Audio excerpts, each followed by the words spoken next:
pag hindi bumukas yung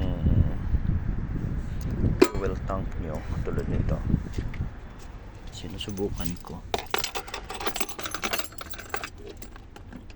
tapos ayaw bumukas sa part na to, ayaw pa din. Usually ang natatanggal dyan ito, lagyan ko muna ng kawang para bumukas dito, yun. Tapos itong clip na maliit, lagay nyo lang dito, ito sa kawang na to, ito,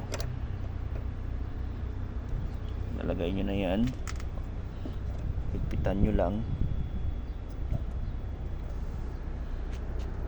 tapos tanggalin nyo ang kinawang nyo dito. Okay, na-release na yan. Gagawin ko siya, diba? Kapag ito inangat nyo, bukas na yan automatic, see? Tapos